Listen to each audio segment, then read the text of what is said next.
원영섭 변호사님 나오셨습니다. 어서 오십시오. 예, 반갑습니다. 원영섭 변호사입니다. 예, 이 대법원장 공격하는 상황 좀 살펴보겠습니다. 정청래, 추미애, 민주당에서 대대적으로 지금 조희대 대법원장 사퇴하라고 압박을 넣고 있는데 법조계에서 상당히 전대미문의 일들이 벌어지고 있다. 이런 반응도 일부 있는데 이 상황 전체적으로 어떻게 상황 보고 계세요? 사실은 역대 이런 경우가 없었죠. 그리고 과거에 군부 정권이나 이런 경우에도 한 번도 그 대법원장을 사퇴하라 이런 말이 나온 역사가 없습니다. 1948년 대한민국 건국 이래 정말 이 처음 보는 기가 막힌 상황들이 반복이 되고 있고, 근데 이런 것들이 따지고 보면 결국에는 한편으로는 저는 법원이 진짜 자초한 게 있어요. 무슨 말이냐? 지금 그 민주당은 법원이 자초했다라고 이야기를 하는데, 네네. 제가 생각하는 법원이 자초했다라는 거는 그동안의 좌편향적인 그런 판결들이 결국 이제 그 사법부가 독립된 기관으로서의 권위를 스스로 갉아먹었다.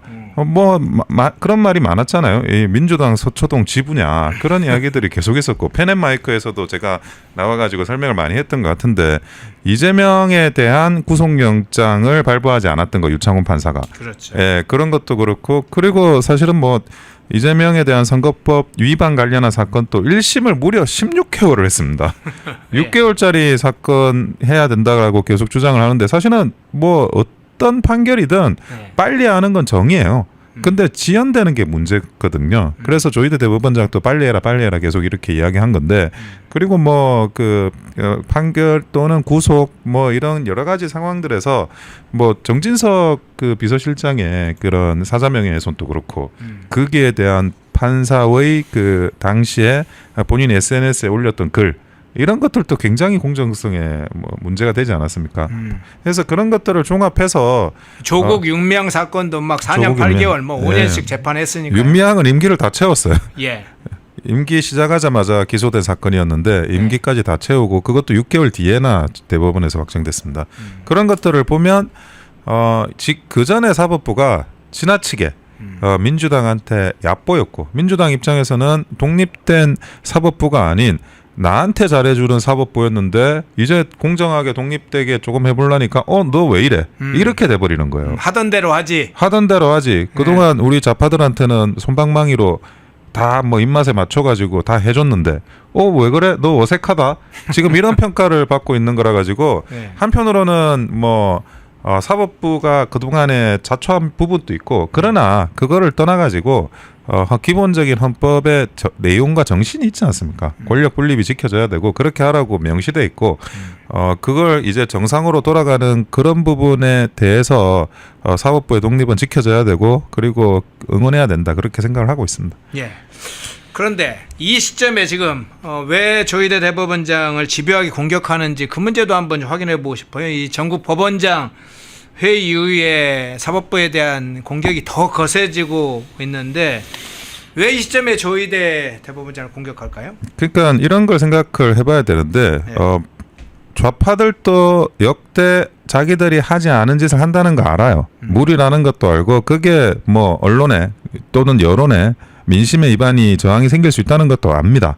근데 왜 이걸 할까요? 그 의도가 사실은 굉장히 우리가 다시 한번 되새겨봐야 될 부분이 있는 거죠. 결국에는 과거에 이제 일단은 비상계엄에 대해서 탄핵을 하고 내란이라고 하면서 윤석열 전 대통령을 또 감옥에 가두고 그렇게는 했는데, 아니 이 내란이 무죄가 나오면 어떻게 되지라는 생각을 지금 하는 거예요. 민주당 저변에서 그런 인식이 그런 있으니까? 인식이 지금 있는 거죠. 저는 법리상 이게 내란죄가 될 수 없다는 이야기를 어느 방송에 출연해서도 계속 반복하고 있고, 그리고 실제로 많은 법조인들이 내란죄가 성립하지 않는다라고 보는 게 다수설이에요. 근데 그거를 민주당이 계속 이제 내란 거리고 있고, 심지어 보수 진영 일부에서도 내란 거려가지고 그게 좀 굉장히 좀 이해가 안 되는데, 이거는 법을 정확하게 보고 판단을 한다 그러면 내란죄가 성립할 수가 없습니다.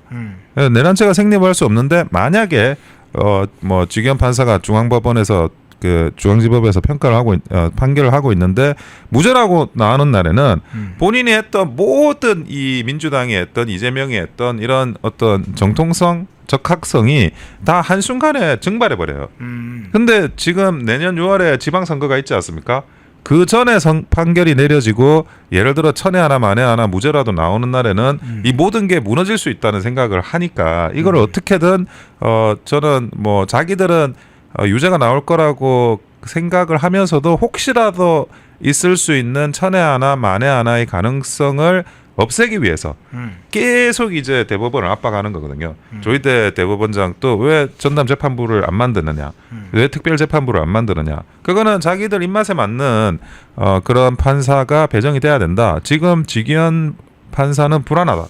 뭐 이런 이야기예요. 그러니까 어떻게든 내년 지방선거를 위한 내란죄 재판에 무죄가 나오는 가능성을 차단하고 유죄가 나오게 해서 그래서 그걸 다시 지방선거로 활용하려고 하는 그런 의도하에서 이런 그 위헌적인 삼권 분립을 침해하는 그런 발언들이 계속 나오고 있다고 봐야 됩니다. 예.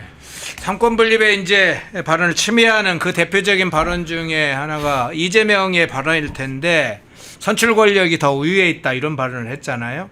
그리고 정청래하고 추미애는 그 뒤를 이제 바치는 양상으로 조희대 대법원장이 재판 지연을 시키는데 원인 제공을 했다. 당사자가 지기현 판사 재판을 지금 지기현 판사가 하고 있는데 조희대가 재판 지연에 책임이 있다 이런 식도 이야기를 하고 있어요. 근데 재판 지연을 민주당은 논할 자격이 없는 게 예. 아까도 말씀드렸지만 이재명 선거법 위반 16개월 걸렸고 조국 1심 3년 걸렸고 윤미향 임기 보장해 줄 정도로 재판이 지연이 일어났고 재판 지연은 문재인 정부 때 최악이었어요. 김명수 사법부가 최악이었습니다.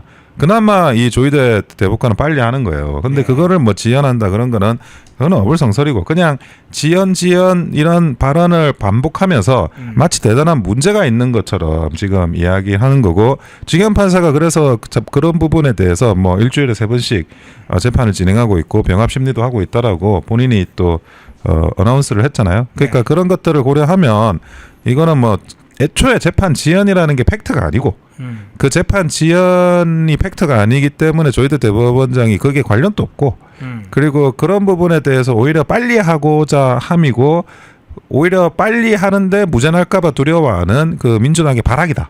그렇게밖에는 볼 수 없다는 거죠. 예. 자, 내란 재판부 문제도 한번 이야기를 해보겠습니다. 민주당이 처음으로 내란 특별재판부 설치에 관해서 이야기를 했죠. 그리고 법안도 지금 발의를 해놓은 상태입니다.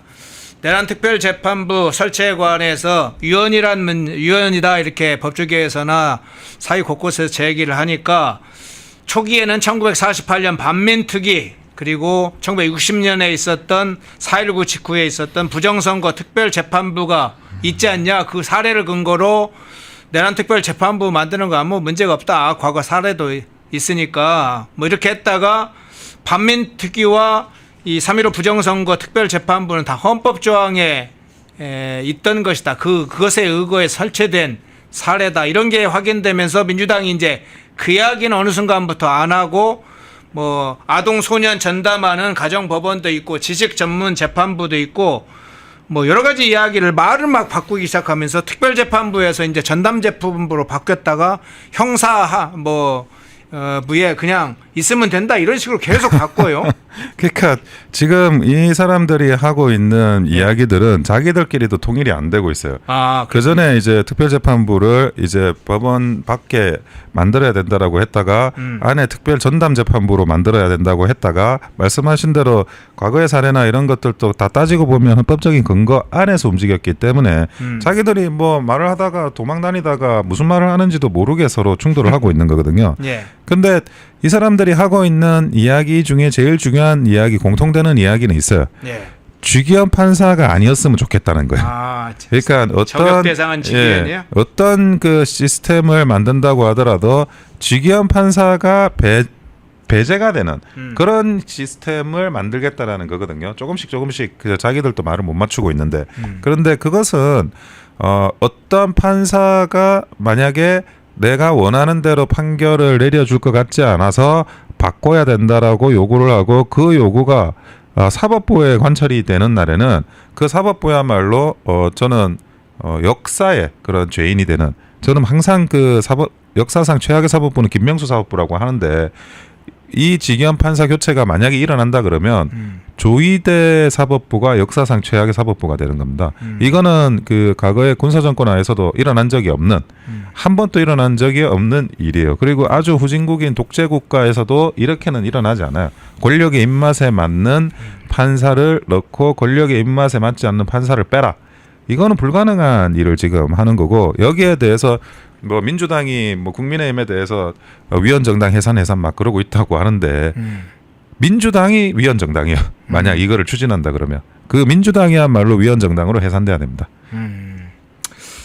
자, 두 가지 문제를 간단하게 짚어볼게요. 하나는 이제 민주당의 한정혜 정책위 의장이 서울중앙지검 형사합의부에 그냥 내란 전담부를 설치하면 된다, 이런 식의 문제 제기를 했습니다.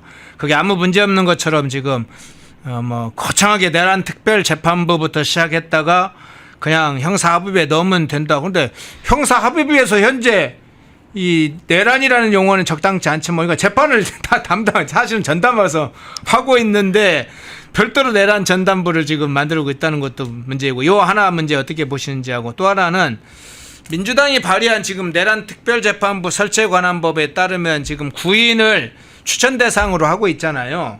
그래서 국회에서 3엔, 뭐 우리법연구회들이 주도하고 있는 전국 법관회의에서 3엔, 대한변협에서 3엔 이렇게 추천해서 외부에서 사실 추천해가지고 재판관을 구성하자는 것인데, 이 문제는 어떻게 평가를 하시나요? 그러니까 사법부의 독립이라는 게 그게 법관의 독립이거든요. 우리가 사법부 독립하지만 판결을 법관이 내리는데, 법관이 독립되지 않으면 사법부는 독립되지 않은 겁니다. 그래서 사법부의 독립의 핵심은 법관의 독립이라는 말씀을 드리고, 그리고 그 법관의 독립의 핵심은 사법부의 인사권이 독립이 돼 있어야 돼요. 사법부의 인사권이 다른 사람에 의해 가지고 침해될 수 있거나 제한될 수 있다 그러면, 그러니까 이 사법부 밖에 있는 존재들로부터, 그러면 그것이 인사가 제대로 이루어질 수도 없고, 법관이 독립되었다고 볼 수도 없고, 사법부는 독립되었다고 볼 수가 없는 거예요. 그러니까 대법관 정도, 그러니까 선출된 권력이 아니라 보니까 대통령의 선출된 권력이 대통령의 임명을 받는 그런 대법관 정도의 그런 절차적인 그런 임명 제도는 남아 있을지 몰라도, 일반적인 법관들에 대해서는 당연히 외부에서 인사를 하면 안 되는 겁니다. 외부에서 인사를 하면 사실은 그게말로 사법부의 독립이 해치는 거죠.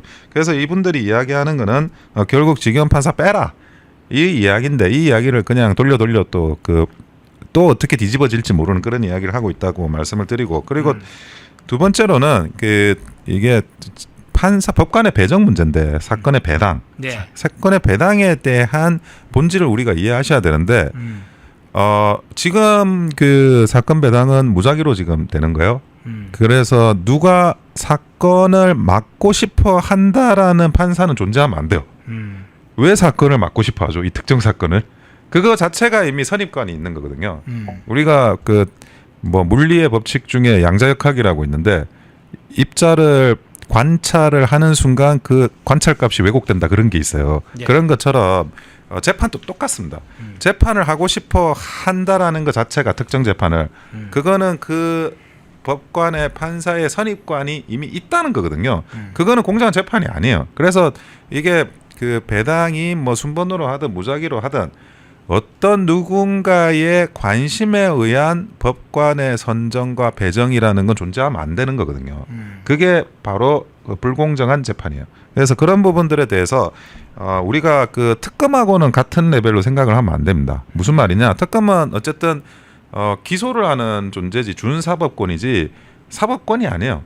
그러니까 오히려 준사법기관인 검찰의 그런 기소를 견제해야 되는 게 사법부 역할이거든요. 최종적인 판단을 내리는 데지 않습니까, 여기가. 그래서 여기서만큼은 어떤 이 사법부 외적에서 인사를 개입하면 안 되는 거고, 그리고 사실은 검찰이라고 하지만 검찰도 행정부 내부의 기관은 맞아요. 법무부의 외청이지만, 그래서 행정부 내부의 대통령의 산하에 있는 그런 기관인 거고, 거기서 우리가 삼권 독립이 명확하게 보장되는 지금의 대한민국 헌법 체제에서 그런 사법부 외에서 이게 인사가 개입이 되거나 하는 거는 그 자체로 위헌이다. 그렇게 말씀드릴 수밖에 없다는 거죠. 예. 자, 내란 특별재판부 포함해서 지금의 조희대 대법원장을 공격하는 대통령실과 민주당 여권 진영을 먼저 살펴봤고요. 자, 정치권 소식 잠깐은 살펴보겠습니다. 우선 중요 지금 현안 중에 하나가 패스트트랙 사건이잖아요.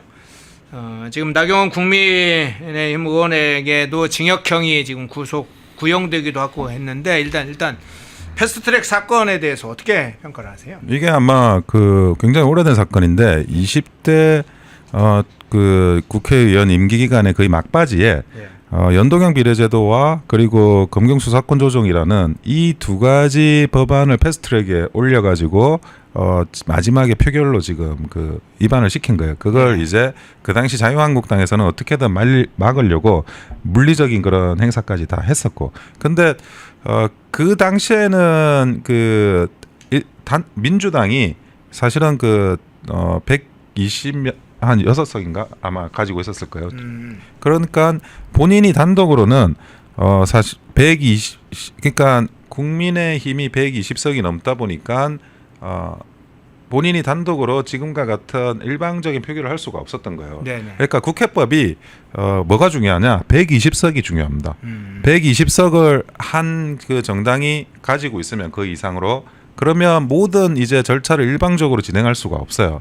사실은 21대도 그렇고 22대도 그렇고 너무나 이렇게 그 참 당황스러운 압도적인 그런 총선 패배가 대한민국을 굉장히 어렵게 만든 것 중에 하나가 그 가이드 최고의 마지노선이 120석이에요. 예, 그러니까 100석이면 우리가 개헌저지선 뭐 거부권 행사 이게 깨지는 건데 그거 다음으로 지켜야 될 이 허들이 마지노선이 120석입니다. 120석만 넘어가면 아무리 뭐 총선에서 실패하더라도 상대방이 이렇게 일방 독주를 못합니다. 민주당이. 그러니까 패스트트랙도 결국 일방적인 표결을 할 수 없었기 때문에 수개월이 걸리는 그런 패스트트랙 작업을 민주당이 다른 당과 연합해서 할 수밖에 없었어요. 그래서 사실은 뭐 21대, 22대의 총선 패배는 그래서 너무나 그 뼈아플 수밖에 없다는 말씀을 일단 드리고, 근데 결국 패스트트랙에 올렸고 그거를 이제 진행하는 과정에서 위법한 그 사보임을 하게 됩니다. 그러니까 그 소위가 있는데 이 소위에 있는 의원들을 이렇게 혹시라도 뭐 반대 의견을 낼 것 같은 뉘앙스가 비춰지면 그 사람을 사보임시켜 버렸어요. 그러니까 이 위법한 사보임에 대해서 이제 그 반대를 했고 그거를 좀 물리적인 그런 저지를 했다는 것만으로 이제 국회 선진화법에 따라 가지고 기소가 된 건인데 이거는 기본적으로 이제 그 공무집행 방해죄와 얼개가 같아요. 국회의 공무가 진행되고 있는데 그거를 물리적으로 저지하면 그거는 이제 처벌한다 이런 거거든요. 근데 제가 말씀드리는 건 공무집행 방해죄도 똑같은 법리인데 정당한 위법성이라는 게 없는 공무의 집행이어야 하는 거예요. 근데 그 당시 국회 선진화법을 적용을 하려고 한다 그러면 과연 그런 어떤 사보임 절차나 이런 것들이 적법했느냐? 그 부분에 대한 검토가 먼저 있어야 되는 거였거든요. 그래서 그 부분이 위법하고 불법이었기 때문에 정당한 국회 업무가 아니고 정당한 국회가 업무가 아닌 거는 당연히 저지를 한다 하더라도 그게 뭐 몸싸움 과정에서 뭐 폭행죄나 뭐 그게 될지는 모를지언정 이런 피선거권 박탈 문제가 생기는 국회 선진화법 위반은 될 수가 없는 거였습니다. 그거를 이제 무리하게 기소를 했고, 근데 무리하게 기소를 하는 과정에서 저는 윤석열 정부에서 여기에 대한 공소 취소를 해야 된다고 생각을 했어요. 근데 이 공소 취소가 이루어지지 않고, 그리고 이게 법리상 또 이 공소를 유지할 그런 어떤 이익이 없는데 그 부분에 대해서도 너무나 아쉽다는 말씀을 드리고, 그래서 지금 그 당시 이제 황교안 대표에 대해서는 황교안 전 대표에 대해서는 징역 1년 6개월, 그리고 나경원 의원에 대해서는 징역 2년을 지금 선고해 달라고 검찰이 구형을 한 상태예요. 그래서 이런 모든 것들이 결국 이제 우리가 그 보수 진영이 또 정권을 잡으면서 정정을 할 수 있는 기회가 있었는데 이게 이루어지지 않았다는 점에서 사실 굉장히 안타깝고, 이때 뭐 애쓴 사람들이 정말 어떻게 보면 우리 당의 공헌자입니다. 당을 위해 희생한 사람들이에요. 그 뒤에서 그러면 아무렇게도 반발하지 않고 먼 산 구경하듯이 한 사람들이 뭐 처벌 안 받는다 그래서 오히려 불측의 이익을 얻게 되는 건데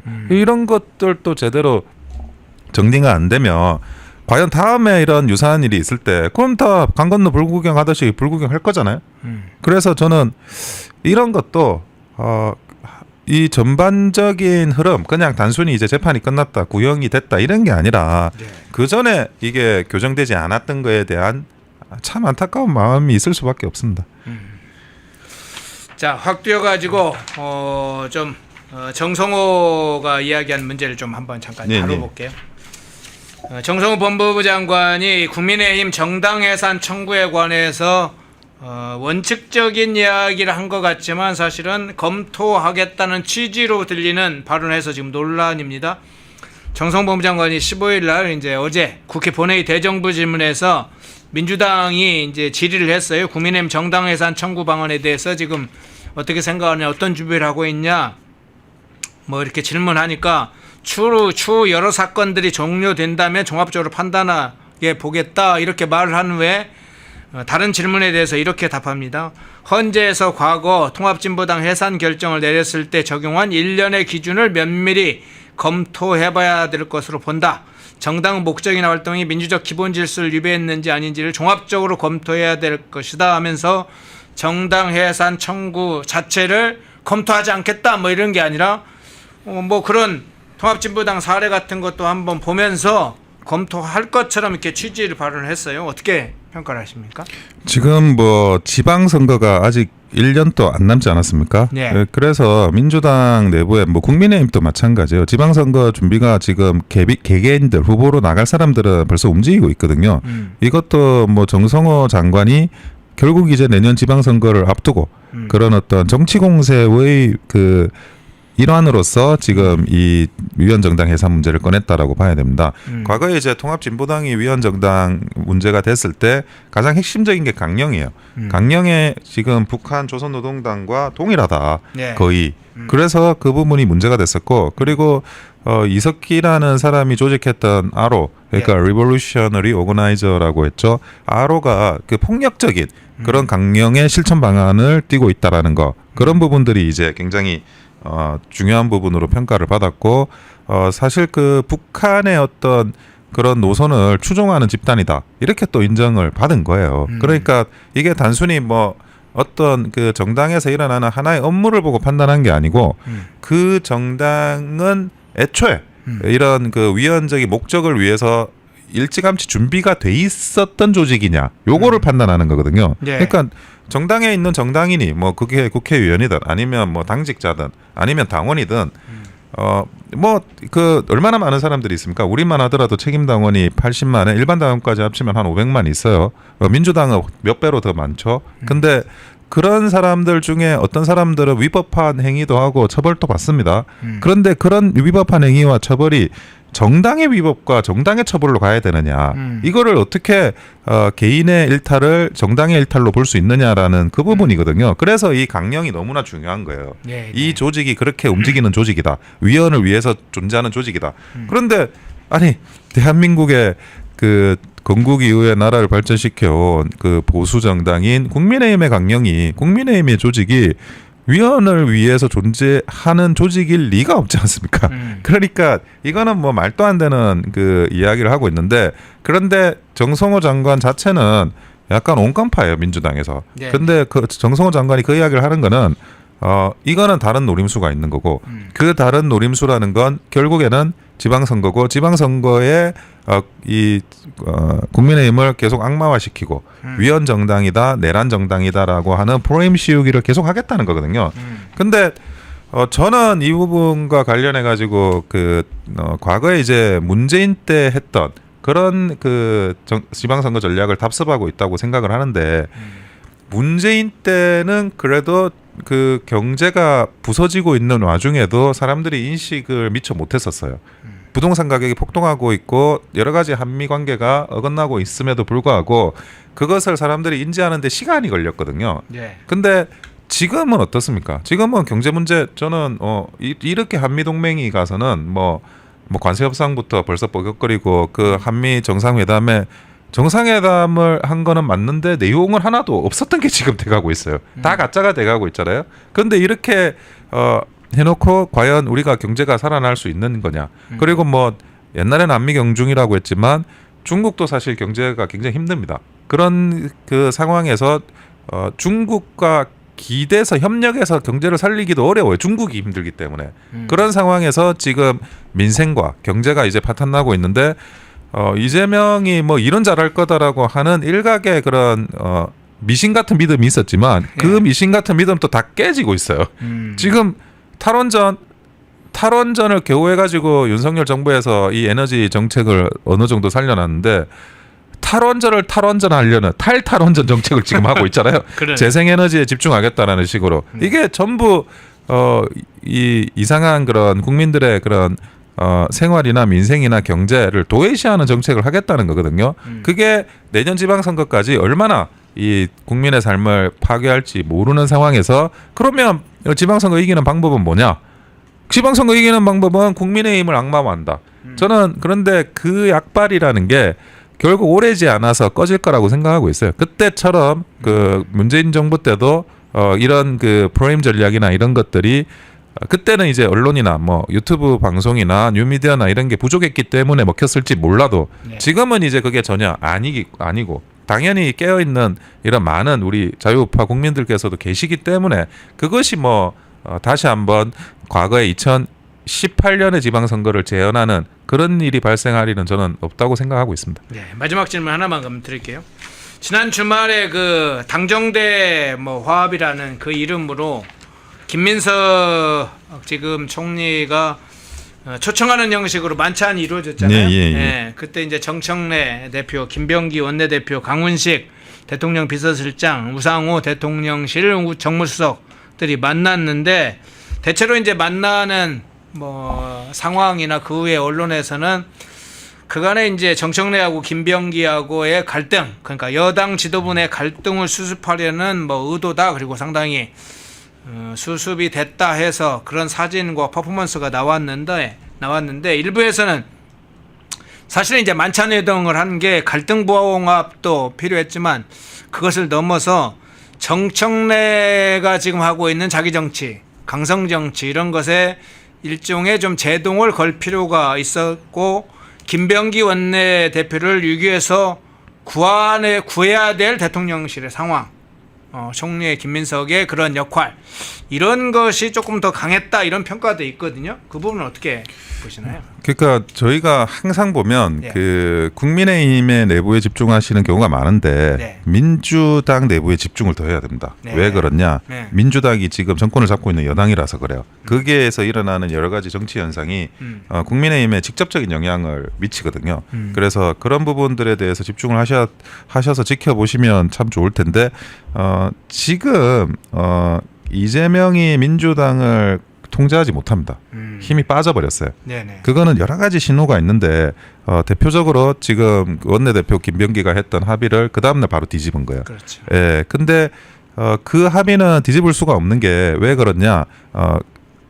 이미 이재명과 논의가 끝난 거예요. 그 합의의 핵심은 내란 특검법, 그러니까 세거의 특검법의 수사인력 보강이나 뭐 기간 연장 이게 핵심이 아니고 그거와 다르게 그거와 반대로 타협을 했던 정부조직법 개편이 핵심이었거든요.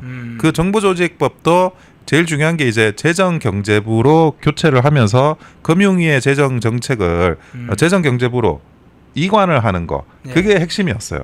그러니까 그걸 해야 되는데 지금 이제 그거와 관련한 정무위와 그리고 이제 기재부의 위원장이 저희 국민의힘 의원입니다. 그러다 보니 상임위에서 이거를 합의를 안 해주면 지금 이 예산 편성이나 정부조직법 개편이 굉장히 시간을 끌게 돼요. 그러다 보니까 이제 그 부분에 대한 합의를 한 건데 정부조직법 관련해서 이재명이 모를 리가 없죠. 대통령실이 모를 리가 없고 다 합의한 걸 뒤집은 겁니다. 그러니까 정청래나 추미애가 이런저런 말 하니까 그냥 뒤집히는 거예요. 이재명이 그때 그 이후에 나와가지고 그런 게 있었는지 몰랐는데 그러면 그거 김병기가 잘못한 거야 이렇게 이야기했지만 김병기는 또 그게 아니다 다 논의하고 있는데 뭔 소리냐라고 했잖아요. 그러니까 여기서 보면 이 파워 게임이 정청래로 파워가 넘어갔다. 정청래를 위시한 뭐 저는 김어준계라고 생각하고 있어요. 문재인도 아니고 그런 쪽으로 지금 파워 게임이 넘어갔는데 과거에도 문재인 정부 때도 사실은 그 민주당 내부의 파워는 이해찬한테 있었어요. 그때 당 대표였던. 그랬죠. 그런데 이해찬은 좀 다른 게 그 이해찬은 민주당에서 아주 그 대표적인 단일 대우주의자입니다. 어떻게든 뭐 불협화음을 만들어서 내부에서 그런 이견으로 내 세력이 남의 세력을 극하기보다는 일단은 뭐 우세는 유지하되 그거를 다 끌고 가는 거. 그런 면에서 사실 그 적이지만 그런 부분에서 유능한 그런 관리 능력을 발휘했어요. 그 이해찬이. 근데 지금 정청래를 헤드로하는 요 김어준계는 그런 생각이 없어요. 그러니까 이재명을 그냥 쥐어박아 버리는 거예요. 그러니까 너 이렇게 생각해서 아니야 바꿔 이렇게 돼 버리는 거라고요. 그래서 여기에서 과연 이재명이 얼마나 이 부분에 대한 그런 그 어떤 국정 운영을 부담 없이 할 수 있을지 저는 굉장히 큰 파열음이 생길 수밖에 없다라는 게 지방선거가 눈앞에 있잖아요. 네. 지방선거가 뭡니까? 결국 그 정당에서는 누구를 공천하느냐 공천하지 않느냐의 문제를 또 가지고 서로 싸우는 거예요. 그렇죠. 근데 그 안에서 이런 다양한 세력들 간에 단일 대우가 이루어지지 않고 싸움이 이루어지면 결국 거기에서 어떤 그 파열음이 생기고 그게 뭐 국민의 민생 경제는 이제는 뭐 논외가 돼버리고 자기들끼리의 그런 불협화음이 모든 것들을 이제 집어삼키는 상황이 온다는 거죠. 사실 그 이해찬이 대표였을 때 그때도 그런 이제 총선을 앞두고 있어가지고 제 세력들의 그런 불협화음이 있을 거를 그거를 많이 죽이면서 그 총선을 끌고 갔어요 이해찬이. 그래서 그때 이제 민주당이 참 크게 승리하고 우리가 크게 졌는데 그런 것들에 대한 어떤 그 지각 변동 이런 것들에 대해서 주시를 하면서 우리 보수 진영은 뭐 우리는 뭉쳐야죠. 우리는 어떤 질서 있는 통합을 거쳐 가지고 장동혁 대표도 뭐 표현을 잘 했는데 그런 무조건적인 통합이나 화합이 아닌 질서 있는 통합, 원칙 있는 통합을 거쳐 가지고 전열을 정비하면 거기에 대해서 반격을 할 수 있는 그런 기회는 반드시 온다. 지방선거 전에 저는 그렇게 말씀드립니다. 예. 자, 원영석 변호사님 좀 더 자세하게 사실은 여러 가지 좀 수익 듣고 싶은데 시간이 좀 많이 경과했고 또 다른 또 벌리고 계셔서 보내드려야 될 것 같네요. 예, 3부 원영석 변호사님이었습니다. 고맙습니다. 예, 감사합니다. 독립, 성장, 역전, 패능경제TV 권미란입니다. 8월 25일 매일 저녁 8시 경제독립 8시 라이브 방송이 시작됩니다. 대형주 블루칩 발굴 전문가 이정호 멘토, 테마 선점 전문가 이주호 멘토, 글로벌 자산 배분 투자 전문가 문서진 멘토, 삼박자 매매 월드바겐헌트 송동현 멘토, 실전 초고수들과 함께 만들겠습니다. 여러분의 투자 라이프를 180도 바꿔줄 경제 라이브, 경제독립 8시, 매일 밤 8시에 뵙겠습니다. 펜앤마이크와 광동이 함께 준비한 초저분자 콜라겐으로 피부 속까지 촘촘하게 관리하세요. 하루 두 알로 피부 보습, 탄력 개선, 체내 흡수에 용이한 저분자 PC 콜라겐, 부원료 또한 탄탄하게 펜앤마이크 TV 단독 할인 1개월분 한 박스에 13,000원, 3개월분 3박스에 3만원. 펜앤마이크 구독자 전용 댓글 상단 할인 링크에서 구매 가능합니다. 전화 문의는 1661-6915, 전화 문의는 1661-6915. 펜앤마이크와 광동이 함께 준비한 머리부터 발끝까지 모든 순간 풍성하게 광동 효모 비오틴 하루 한 번으로 가득 채우는 에너지 600mg 맥주 효모 함유 목 넘김 좋은 알약 타입 펜앤마이크 TV 단독 할인 1개월분 한 박스에 15,000원, 3개월분 3박스에 35,000원. 펜앤마이크 구독자 전용 댓글 상단 할인 링크에서 구매 가능합니다. 전화 문의는 1661-6915, 전화 문의는 1661-6915. 펜앤마이크에서 추천하는 영상도 보고 가세요. 다른 영상도 즐기시려면 구독 버튼을 꼭 눌러주세요.